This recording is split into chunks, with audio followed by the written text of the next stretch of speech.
ಬಹಳ ಖುಷಿ ಆಗ್ತಾ ಇದೆ. ಪಬ್ಲಿಕ್ ಜೊತೆ ಸಿನಿಮಾ ನೋಡಿದಾಗ ನಮ್ಮ ಪ್ರಯತ್ನ ಸಾರ್ಥಕವಾಗಿದೆ ಅಂತ ಅನ್ನಿಸ್ತಾ ಇದೆ. ನಾವು ಕಲಾವಿದರುಗಳು, ತಂತ್ರಜ್ಞರು ಎಲ್ಲರೂ ಕೂತ್ಕೊಂಡು ಪಬ್ಲಿಕ್ ಜೊತೆ ನೋಡಿದಾಗ ಬಹಳ ಖುಷಿ ಆಯ್ತು.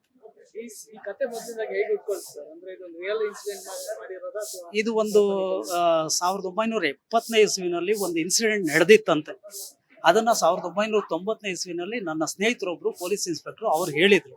ಆ ಒಂದು ಸಣ್ಣ ಎಳೆ ಇಟ್ಕೊಂಡು ಅವರನ್ನೇ ಪಾತ್ರಧಾರಿಯಾಗಿ ಮಾಡಿಸ್ಕೊಂಡು ಈ ಸಿನಿಮಾನ ನಮ್ಮ ಪ್ರಮೋದ್ ಶೆಟ್ಟರ್ ಹತ್ರ ಆ ಪಾತ್ರವನ್ನ ಇವ್ರ ಹತ್ರ ಮಾಡಿಸಿದ್ರು. ಆಕ್ಚುಲಿ ಅವ್ರ ಹತ್ರ ಕತೆ ಹೇಳೋದಕ್ಕೆ ಹೋಗಿದ್ದು ನಾನು ಸಿನಿಮಾ ನಿರ್ದೇಶಕನಾಗಿ ಹೋಗ್ಲಿಲ್ಲ. ಒಬ್ಬ ರಿಯಲ್ ಎಸ್ಟೇಟ್ನವರ ಯಾರೋ ತರದಲ್ಲಿ ಜನರಲ್ ಆಗಿ ಹೋಗಿ ಕೂತ್ಕೊಂಡು ಕತೆ ಹೇಳ್ತಾ ಇದ್ದೀವಿ. ಹೌದಾ, ಬಹಳ ಚೆನ್ನಾಗಿದೆ. ಇದರಲ್ಲಿ ನನ್ನ ಕೆಲಸ ಏನು ಅಂತ, ಯಾವುದೋ ಒಂದು ಕಾನ್ಸ್ಟೇಬಲ್ ಕ್ಯಾರೆಕ್ಟರ್ ಆ ಥರ ಈ ಥರ ಅಂದ್ಕೊಂಡಿದ್ರು ಅನ್ಸುತ್ತೆ ಬಹುಶಃ. ಇದರಲ್ಲಿ ಮೇನ್ ಗರುಡಗಂಬ ನೀವೇ ಅಂತ ಅಂದಾಗ ಶಾಕ್ ಆಗೋಗ್ಬಿಟ್ಟು. ಆಕ್ಚುಲಿ ಇದು ಇವರು ಜಗ್ಗೇಶ್ ಅವರು ಮಾಡಬೇಕಾಗಿತ್ತು.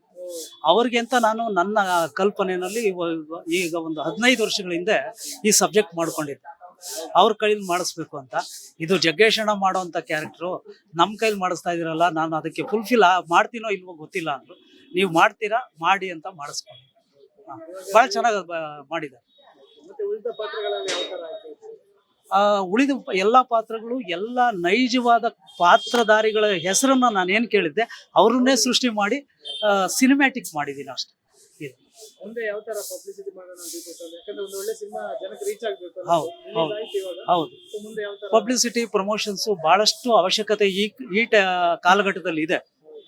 ನಾವು ಹಿಂದಿನ ಕಾಲದಲ್ಲಿ ನಾವು ಮಾಡಿದಾಗ ಸಿನಿಮಾ ಯಾವುದೋ ಊರುಗಳಿಂದ ಎಲ್ಲ ಬಂದು ನೋಡೋರು. ಈಗ ಪಕ್ಕದ ಮನೆಯವರೇ ಥಿಯೇಟರ್ ಬಂದು ನೋಡಲ್ಲ.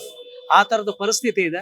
ನಾವೆಲ್ಲರೂ ರಿಕ್ವೆಸ್ಟ್ ಮಾಡ್ಕೊಳ್ಳೋದು ಇಷ್ಟೇನೆ, ಮೊಬೈಲ್ ಗಂಟ್ಕೊಂಡಿರೋರು ಬಿಡಿ, ದಯವಿಟ್ಟು ಚಿತ್ರಮಂದಿರಗಳಿಗೆ ಬಂದು ಚಿತ್ರನ ನೋಡಿ, ನಮ್ಮಂಥವ್ರನ್ನ ಕಲಾವಿದರುಗಳನ್ನ ಪೋಷಿಸಿ ನಮ್ಮನ್ನ ಎನ್ಕರೇಜ್ ಮಾಡಿ, ಬ್ಲೆಸ್ ಮಾಡಿ.